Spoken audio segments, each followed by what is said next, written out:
पूजे श्री राम को, लेकिन श्री राम किसके भक्त?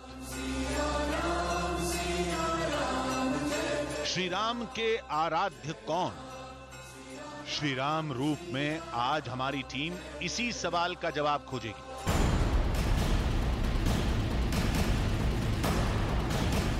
और जवाब से जुड़े साक्ष्य भी आपके सामने होंगे।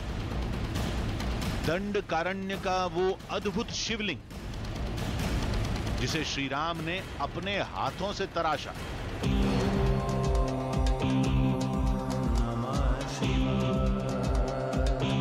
वो खाई जहां राक्षसों को मारकर श्री राम ने शिवलिंग स्थापित किया।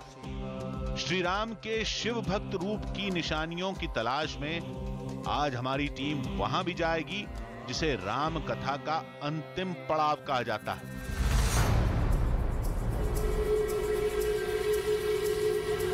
जो हिंदुस्तान के सबसे आखिरी छोर पर गहरे समुद्र के बिल्कुल बीच में है। रेत का वो शिवलिंग जिसे श्री राम ने अपने हाथों से तैयार किया। समंदर का वो किनारा जहां राम सेतु का पहला पत्थर रखा गया।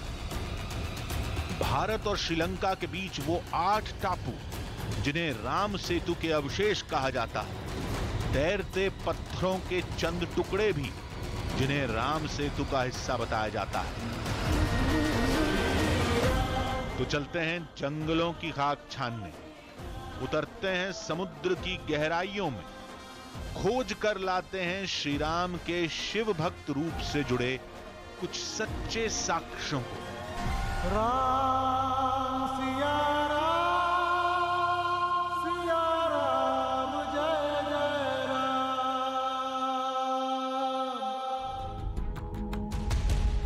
श्री राम रूप शिवद्रोही मम भगत कहावा, सो नर सपने हो मोहि न भावा। रामचरितमानस के लंका कांड का यह पहला दोहा है जिसमें श्री राम का शिव भक्त रूप पहली बार सामने आता है। लेकिन प्रभु राम की शिव भक्ति इससे पहले ही शुरू हो गई थी। जब वो जंगलों में वनवास रूप काट रहे थे तब उन्होंने गुफाओं को अपना बसेरा बनाया था। श्री राम ने कई जगह शिवलिंग की स्थापना की थी और वहां अपने आराध्य महादेव को याद किया। रामचरितमानस में उन जगहों के बारे में बहुत ही विस्तार से लिखा गया है। फिर क्या था, हमारी टीम उन जगहों की तलाश में जुट गई। काफी शोध के बाद 2 जगहों के बारे में पता चला। हमें बताया गया कि वहां आज भी पौराणिक काल के वो शिवलिंग मौजूद हैं जिनका नाता श्री राम से है।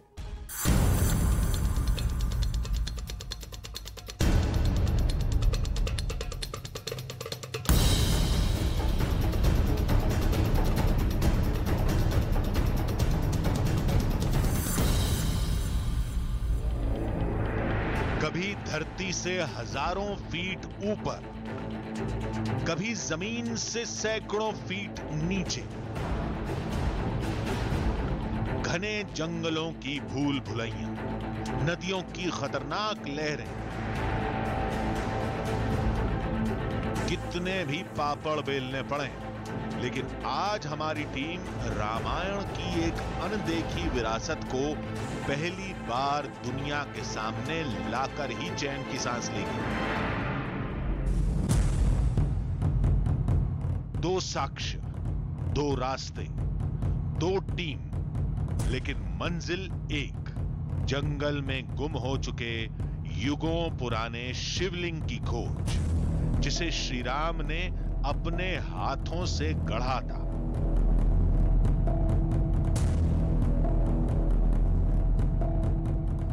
जानकारी के मुताबिक छत्तीसगढ़ के जंगलों में ऐसे 2 शिवलिंग, पहला बस्तर में है और दूसरा बीजापुर में। हमारी पहली टीम रामायण के समय के शिवलिंग की तलाश में बस्तर के लिए निकली। वहां तक केवल कुछ शोधकर्ता और आदिवासी ही पहुंच पाए। आज पहली बार रामायण की वो निशानी लोगों के सामने आएगी और इस काम को हमारी टीम अंजाम देगी। दिल में एक अजीब से खौफ के साथ हमारी टीम अंदर दाखिल हुई। पहला कदम रखते ही आंखों के सामने अंधेरा छा गया। न रोशनी की कोई किरण, न रास्ते का कोई अंदाजा। टॉर्च की रोशनी में गुफा की पहली झलक मिली। सब कुछ साफ साफ देख पाना मुश्किल था, लेकिन कुछ पत्थर दिखे थे जो इस अंधेरे में किसी हीरे की तरह चमक रहे थे।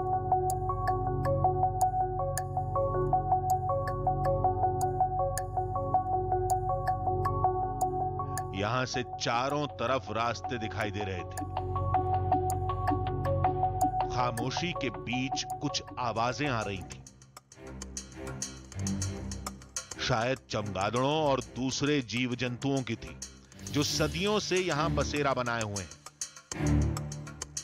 आवाजों को अनसुना करके हमारी टीम आगे बढ़ी। आगे बढ़ते ही इन रंग बिरंगी चट्टानों को देखकर हम चौंक पड़े। तो आप जब जमीन के अंदर होते हैं तो कभी कभी आपको भ्रम होता है, आपकी आंखें धोखा खाने लगती हैं। ऑक्सीजन की कमी की वजह से आपके दिमाग के सोचने की कुव्वत जो है वो कम होने लगती है। और मुझे ऐसा ही लगा जैसे मेरी आंखों को धोखा हुआ है, क्योंकि मेरे सामने रंग बिरंगी लाइंस, ऐसा लग रहा था जैसे कोई रेनबो हो, जैसे कोई इंद्रधनुष हो, लेकिन असल में ये सारी लाइंस पानी के कटाव से बनती हैं। ये सब देखकर ख्याल आया कि कहीं ऐसा तो नहीं कि श्री राम की वो निशानियां भी पानी के कटाव का नतीजा हो। लेकिन अगले मोड़ पर यह गलतफहमी भी दूर हो गई।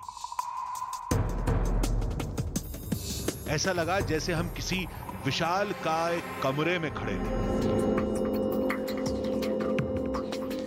मान्यता के मुताबिक यही वो जगह थी जहां वनवास के दौरान भगवान राम ने डेरा जमाया था। ये जो कहानी जुड़ी हुई है इन गुफाओं से कि भगवान राम यहाँ पर आते थे, भगवान राम का वास था वनवास के दौरान, और जब उनकी सेना लौट रही थी लंका पर विजय हासिल करने के बाद, तो पूरी वानर सेना इन्हीं गुफाओं में रुकी थी, इन्हीं गुफाओं में रही थी। और ये बहुत मुमकिन है क्योंकि यहाँ पर ज़मीन में इस तरह के कितने बड़े बड़े चेम्बर्स हैं हमको नहीं पता। किसी ने भी अभी तक इनको पूरी तरह से देखा नहीं है, मापा नहीं है, किसी को भी अंदाज़ा नहीं है कि आखिर ये गुफाएं कहाँ से कहाँ तक जुड़ी हुई है। क्योंकि कहा तो ये भी जाता है कि गुफा जगन्नाथपुरी से भी जुड़ी हुई है, लेकिन इतने बड़े बड़े चेम्बर्स यहाँ पर होना वाकई हैरानी में डालने वाला है, बहुत ही ज़्यादा हैरतअंगेज है। आगे का सफर चुनौतियों से भरा है।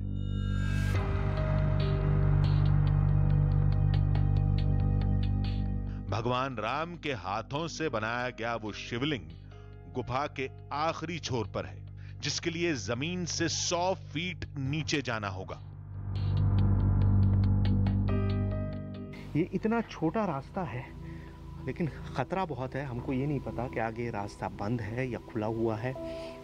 हो सकता है आगे ऑक्सीजन बहुत कम हो, बहुत ज़्यादा कार्बन डाइऑक्साइड और मीथेन मौजूद हो, जिसकी वजह से दम घुट सकता है। तो ये एक बहुत ख़तरनाक कदम है जो मैं उठाऊंगा, और बहुत देर से मैं यहाँ बैठ के सोच रहा था कि मुझे करना चाहिए या नहीं करना चाहिए, क्योंकि ये जानलेवा भी हो सकता है। लेकिन अब मैंने फैसला किया है कि मैं थोड़ी दूर जाके देखता हूँ कि मैं कहाँ तक पहुँच सकता हूँ।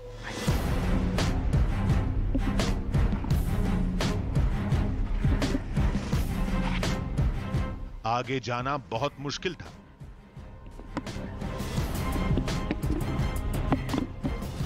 लेकिन रामायण की उस अद्भुत निशानी की तलाश में हम हर जोखिम उठाने के लिए तैयार थे।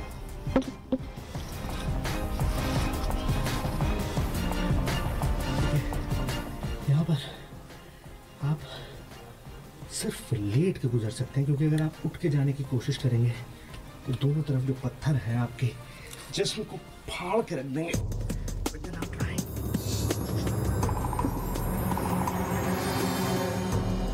एक परेशानी खत्म हुई तो अगली मुसीबत सामने थी। आगे का रास्ता एकदम से संकरा हो गया।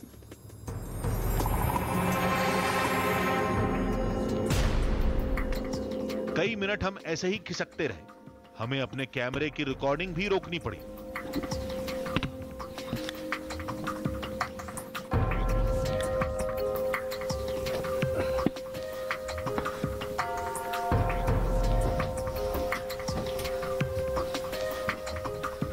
तो हम इस पैसेज में पिछले 15-20 मिनट से खिसक रहे थे और उसकी रिकॉर्डिंग भी मेरे पास मौजूद नहीं है, क्योंकि वहाँ कैमरा चलाने की कोई जगह नहीं थी।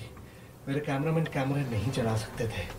वो किसी तरह से खिसक कर यहाँ पहुँचे। यहाँ थोड़ी सी जगह है, थोड़ा स्पेस ज़्यादा है, लेकिन एक खतरे की जो घंटी है वो ये है, ये नमी। ये पानी बेहद ख़तरनाक होता है, क्योंकि हो सकता है आगे मिट्टी धंसी हुई हो और रास्ता बंद हो, और ऐसे में जो हमारी इस वक्त हालत है उसमें बिना रुके वापस जाना शायद मुमकिन नहीं होगा।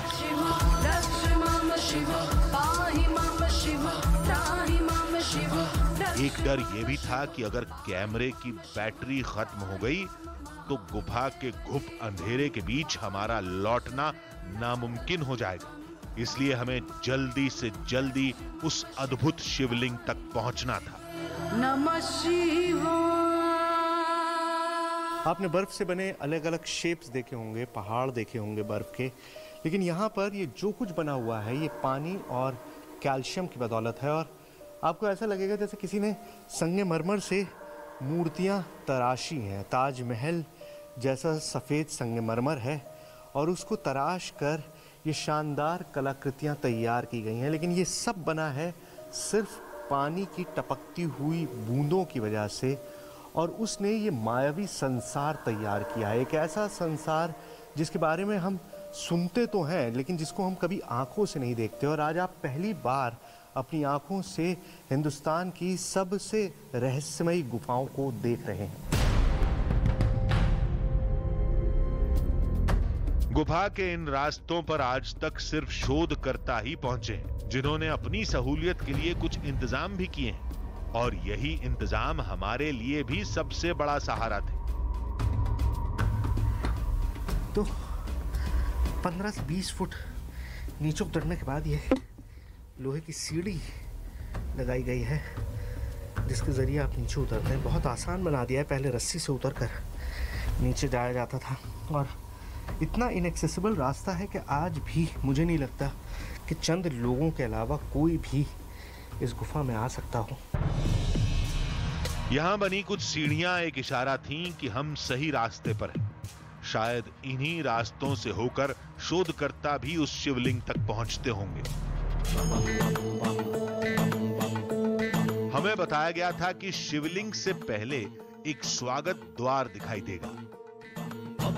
शिव शंकर शंभु महादेव, शिव शंकर शंभु महाकाल। उसी के बाद श्री राम के शिव भक्त रूप से जुड़ी दुनिया शुरू होती है। शायद हम वहां पहुंच चुके थे। शिवाय ओम नमः शिवाय ओम शंभु। तो ये स्वागत द्वार है। स्वागत द्वार यानी वेलकम डोर। और इस गुफा में जिस तरह से आपने देखा होगा मंदिरों के प्रांगण में दरवाजे के ऊपर एक झालर होती है जो चारों तरफ से उस दरवाजे को सजाती है, और उस झालर से होकर आप नीचे आते हैं। तो यहाँ देखिए ये उसी झालर का शेप है। बीच में एक पिलर है और उस पिलर के दोनों तरफ इस तरह की झालर लटकी हुई है। ये इस गुफा का स्वागत द्वार माना जाता है। माना जाता है कि देवताओं का स्वागत होता है इस स्वागत द्वार के ज़रिए। ये जो नेचुरल फॉर्मेशन है ये उस तरह से है कि यहाँ पर स्वागत के लिए एक अलग से दरवाज़ा बनाया गया है, जिससे देवता इसके अंदर आए और वापस उस तरफ जाएं जहाँ पर वो शिवलिंग रखा है, जिसे खुद भगवान राम ने अपने हाथों से स्थापित किया था। स्वागत द्वार से हम उस मोड़ पर पहुंचे जिसे भगवान राम का शयन कक्ष माना जाता है। एक बड़ा सा गलियारा, एक पलंग जैसी आकृति, एक विशालकाय कुर्सी और चारों तरफ कुदरत की खूबसूरत सजावट। आपके सामने एक बहुत बड़ा शयन दिखाई दे रहा है, एक शैया दिखाई दे रही है, एक आराम कुर्सी दिखाई दे रही है। उसके ऊपर एक बहुत बड़ी सी मूर्ति दिखाई दे रही है और नीचे अगर आप देखेंगे तो चारों तरफ आपको छोटी छोटी चीज़ें दिखाई देंगी इस तरह की। ये भगवान राम की वानर सेना है। भगवान राम इस गुफा में थे और उनकी वानर सेना उनके साथ यहीं पर मौजूद थी और वो सभी वानर अभी भी यहाँ पर इन पत्थरों के रूप में मौजूद हैं। लेकिन आप इस पूरी जगह को देखेंगे तो आपको अंदाज़ा हो जाएगा कि इसकी भव्यता कितनी है। अब बारी थी रामायण काल से मौजूद उस अद्भुत शिवलिंग को पहली बार कैमरे में कैद करने की। दंग गलियारे में सांस लेना मुश्किल था। तभी हमारी सारी थकान दूर हो गई। वो शिवलिंग हमारी आंखों के सामने था।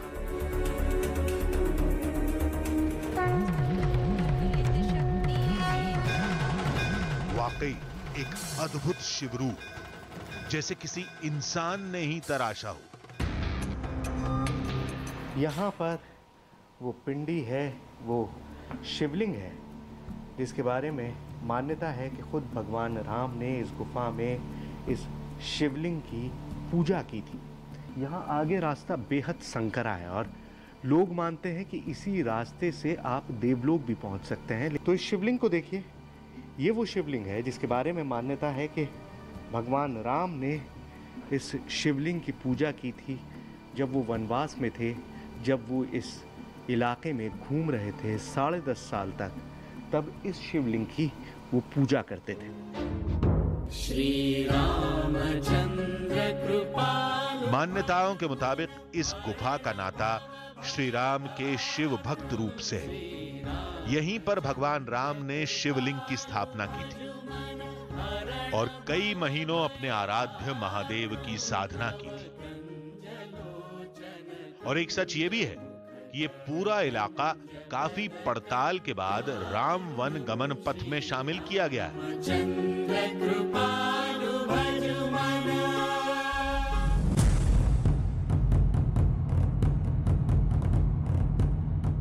वहीं हमारी दूसरी टीम मंजिल की तलाश में जंगल को चीरते हुए बढ़ी जा रही थी। तलाश थी उस चमत्कारी शिवलिंग की जिसका नाता श्री राम के शिव भक्त रूप से है। रामायण की कहानी के मुताबिक वनवास के समय श्री राम ने दंडक वन में कई राक्षसों का वध किया था, लेकिन अद्भुत शक्ति की वजह से राक्षस बार बार जिंदा हो जाते। फिर अगस्त ऋषि के इशारे पर श्री राम ने राक्षसों को एक खाई में भरकर वहां एक शिवलिंग स्थापित कर दिया। आदिवासियों ने इसी जगह का पता दिया था। दावे के मुताबिक इसके अंदर ही वो शिवलिंग है जिसे वनवास में श्री राम ने बनाया था। आदिवासियों के मुताबिक पहाड़ की खो में एक गहरी जगह पर वो शिवलिंग है जिसका ऊपरी हिस्सा गुफा की छत को छूता है। लगता है पूरे पहाड़ का वजन शिवलिंग पर ही टिका है। उस शिवलिंग के नीचे ही श्री राम ने राक्षसों को दफन किया था।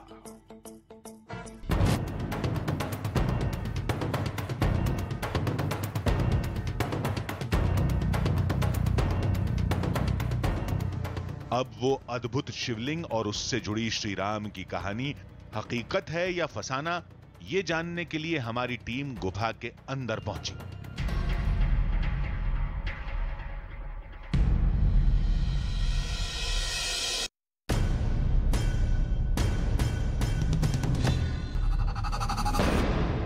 शायद गुफा में सालों बाद किसी इंसान के कदम पड़े थे। हमारी टीम यहां हर खतरे से अनजान थी।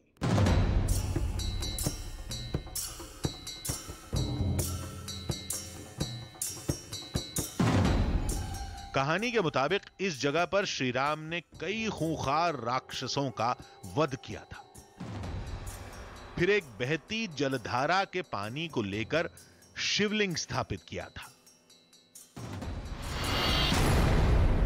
अभी हम लोग इस गुफा के जिस चेंबर में पहुंचे वहां से पानी बह रहा है और आगे ये रास्ता पूरी तरीके से बंद है। कोई जलधारा यहाँ पर आ रही है, लेकिन ये जलधारा किस जगह से आ रही है, कहाँ से आ रही है, ये बिल्कुल दिखाई नहीं दे रहा। और हमारे साथ आए हुए लक्ष्मण दादा का कहना है कि अब उन्हें भी नहीं पता कि राम द्वारा बनाया गया वो शिवलिंग कहाँ पर है, जिसके चलते हुए अब इस गुफा में हम लोग किस रास्ते पर आगे बढ़े ये हमें समझ नहीं आ रहा है। हो सकता है इस पानी का नाता श्री राम से हो। अगर ऐसा है तो वो शिवलिंग यहीं कहीं आसपास होना चाहिए।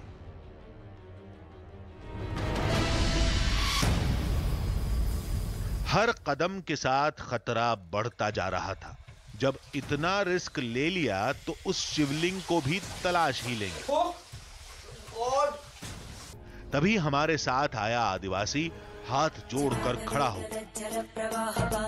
वहां एक शिवलिंग था, वही जिसकी हमें तलाश थी।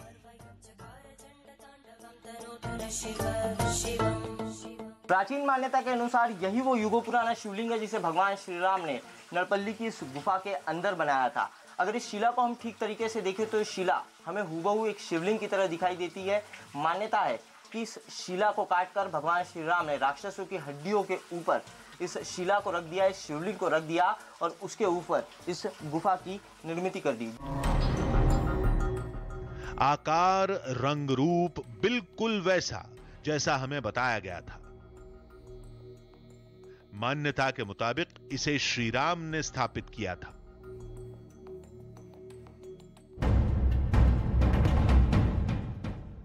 शिवलिंग थोड़ी ऊंचाई पर था। गुफा की छत काफी करीब थी। साथ में पानी भी बह रहा था। मतलब तस्वीर हूबहू दावे के मुताबिक। जो भी प्राचीन शिवलिंग प्राकृतिक गुफाओं के अंदर या प्राकृतिक स्थान पर होते हैं, उनके ऊपर से एक प्राकृतिक जलधारा जरूर बहती है। यहाँ पर भी ठीक उसी तरीके से नजारा हमें दिखाई दे रहा है। शिवलिंग के ऊपरी तरीके हम देखेंगे तो गुफा के रूप से एक प्राकृतिक जलधारा यहाँ पर बह रही है। साथ ही इस गुफा का जो रूफ है वो रूफ पूरी तरीके से शिवलिंग के ऊपर टिका हुआ है, ताकि इस शिवलिंग को कोई यहाँ से हटा ना सके या हिला ना सके। और इस शिवलिंग को लेकर भी यही मान्यता है कि यह शिवलिंग राक्षसों की हड्डियों के ऊपर श्री राम ने स्थापित किया है और इसे इस तरीके से श्री राम ने बनाया था कि कभी इस शिवलिंग को कोई हटा ना सके और ये राक्षस फिर से जिंदा ना हो सके। अगर कोई इसे महज कहानी मानता है तो उसे इस सवाल का जवाब भी ढूंढना होगा कि ये जगह, शिवलिंग का आकार रामायण की कथा के मुताबिक क्यों है। श्री राम से जुड़ी आस्था यही कहती है कि इस शिवलिंग का नाता कभी न कभी रामायण के समय से जरूर रहा है।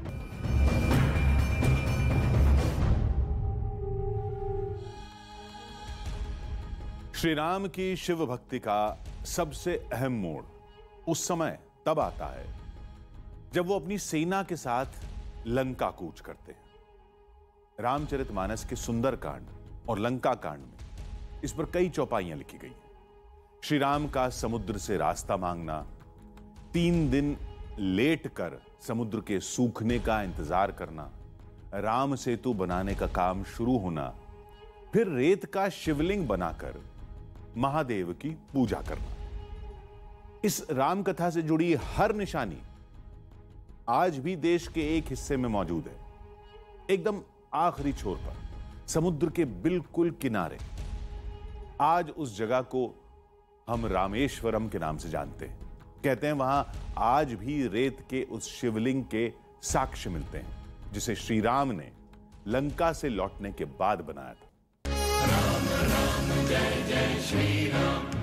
जहां श्री राम की शिव भक्ति का सबसे बड़ा साक्ष्य मौजूद है, जो श्री राम के आराध्य की सबसे बड़ी निशानी है, उस जगह का नाम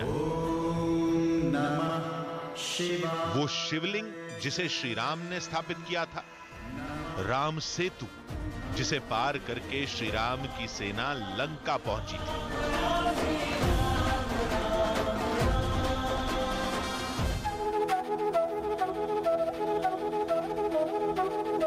रामनाथपुरम में एक जगह है जिसका रामायण से गहरा नाता रहा।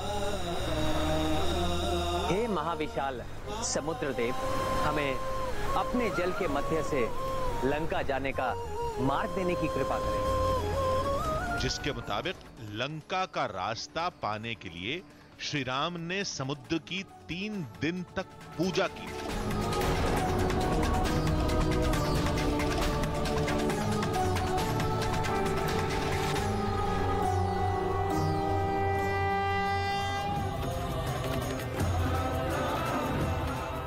कहते हैं त्रेता युग में वो पूजा इसी जगह पर की गई थी।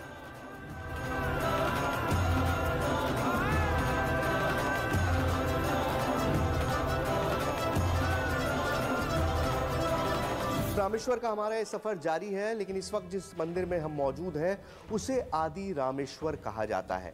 मान्यता ये है कि ये वो जगह है जहां पर भगवान राम 3 दिन तक समुद्र देवता के इंतजार में तपस्या में लेटे रहे, इसीलिए इस मंदिर का नाम है दर्भशयनम तिरुपलानी मंदिर। और मंदिर की कहानी ये भी है कि यहाँ पर समुद्र देवता खुद प्रकट हुए और उन्होंने भगवान राम को वो युक्ति सुझाई जिसके चलते राम सेतु का निर्माण मुमकिन हो पाया। आज तक इस जगत ने राम की उदारता देखी है, अब ये निष्ठुर सागर देखेगा राम का कोप। सत्य है सागर, भय बिनु हो ही न पीती। इसी रामेश्वर मंदिर में श्री राम की एक अद्भुत प्रतिमा है जो कहीं और देखने को नहीं मिलती।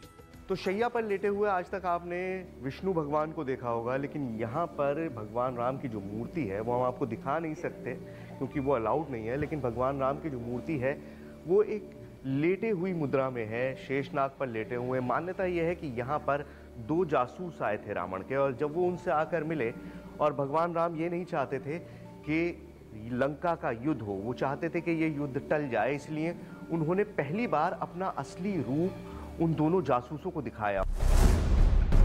ये राम कहानी तो शायद ही किसी ने सुनी होगी, लेकिन हमें तो वो शिवलिंग देखना था जिसे श्री राम ने बनाया था, जिसकी पूजा खुद भगवान राम ने की थी।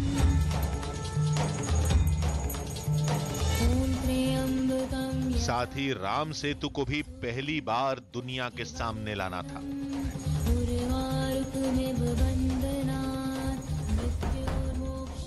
जिसके बचे खुचे अंश समुद्र में होने का दावा किया जाता है। राम सेतु की कहानी में यह जगह अहम है।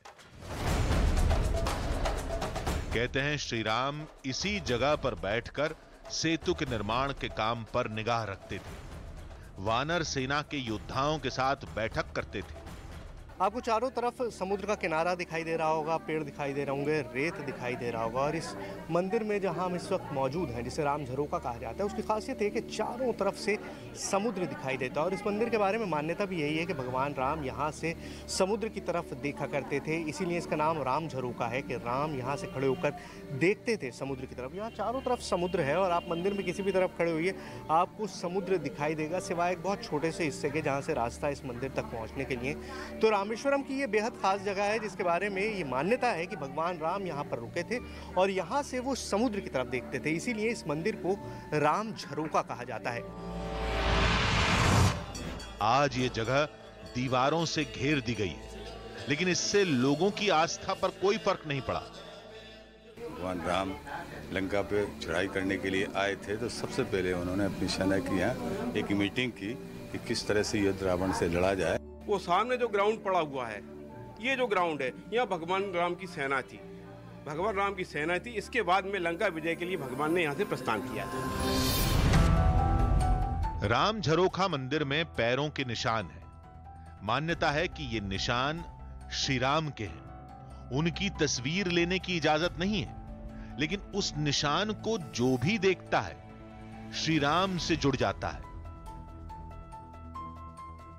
जी हाँ, जी हाँ, जी हाँ, जी हाँ। सनातन धर्म की जब हम मानते हैं तो हमें पूरी तरह से विश्वास है क्या?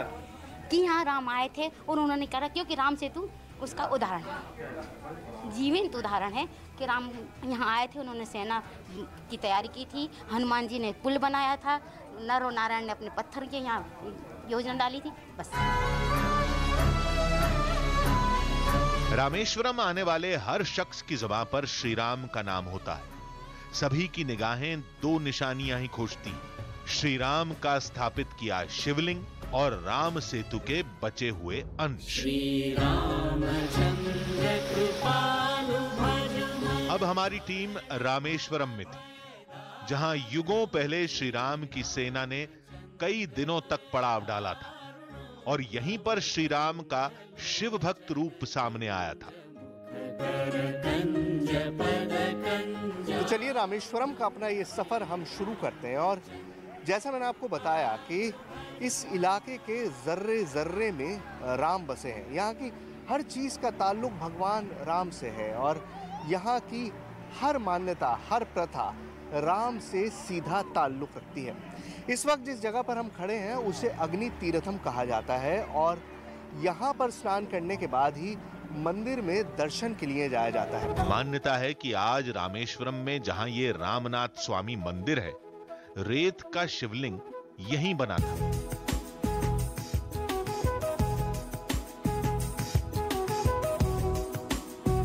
जहां राम और ईश्वर का मिलन होता है वही जगह रामेश्वर है। और इस कॉरिडोर की भव्यता और यहाँ की कलाकृति देखकर आपको अंदाजा हो गया होगा कि हम मौजूद हैं रामेश्वर धाम में। रामेश्वर यानी वो जगह जहाँ पर भगवान राम बहुत लंबे समय तक रुके थे। रामेश्वर यानी वो जगह जहाँ रावण के वध के बाद वो लौटे थे और शिव की पूजा की थी।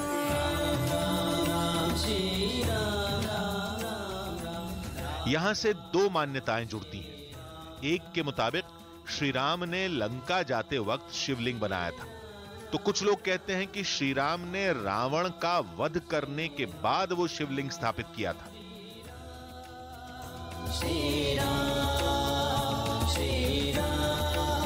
राम जी लंका जाके रावण के पास युद्ध में रावण को जीत के रामेश्वर को आया था।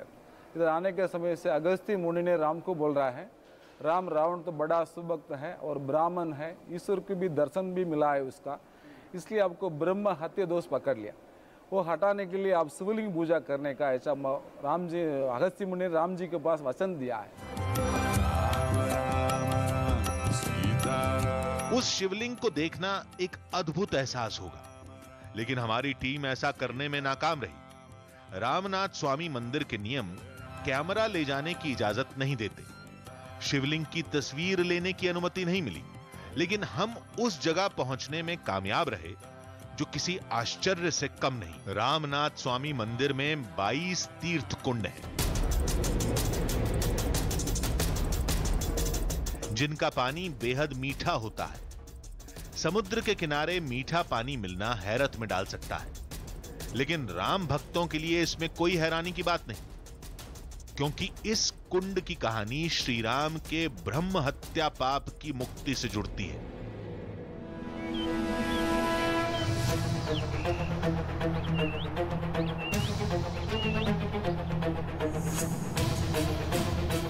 अगस्त्य महामुनि ने बोला, यहाँ समुद्र में नहाने से आप पाप नहीं धोएगा। गंगा तीर्थ में, यमुना तीर्थ में, गया तीर्थ में सारे पवित्र जल में स्नान करके आप लोग शिव जी का स्थापना पूजा करने से तुम्हारा पाप दोष सब निकल जाएगा।